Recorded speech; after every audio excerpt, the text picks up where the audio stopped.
SC వర్గీకరణకు వ్యతిరేకంగా పశ్చిమ గోదావరి జిల్లా పాలకొల్లు గాంధీ బొమ్మ సెంటర్లో రాష్ట్ర మాల మహానాడు అధ్యక్షుడు గుమ్మాపు సూర్యప్రసాద్ ఆధ్వర్యంలో నిరసనకు దిగారు.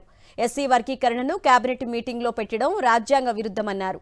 మాల సామాజిక వర్గానికి చెందిన వారు వైఎస్ఆర్సీపీకి ఓట్లు వేశారన్న కక్షతోనే ఎస్సీ వర్గీకరణను కూటమి ప్రభుత్వం తెరపైకి తెచ్చిందని సూర్యప్రసాద్ ఆగ్రహం వ్యక్తం చేశారు. అన్నదమ్ములుగా ఉన్న తమ మధ్య చిచ్చు పెట్టి రాజకీయ పబ్బం గడుపుకోవాలని కూటమి ప్రభుత్వం చూస్తోందని మండిపడ్డారు.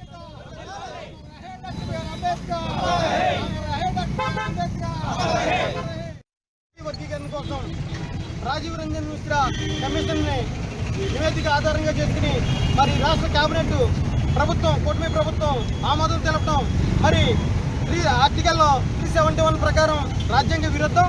మరి ఇది కేవలం కుట్రపూరితంగా ఈ వర్గీకరణ అనే అంశాన్ని మరి కూటమి ప్రభుత్వం తెరపైకి తీసుకొస్తా ఉన్నది. మరి ఎందుకంటే మాల మాదిగలు అన్నదమ్ములుగా తెలుసుకున్నటువంటి మాల మాదిగల్ని కేవలం ఓటు బ్యాంక్ రాజకీయాల కోసమే కుట్రపూరితమైన వర్గీకరణ తెరపై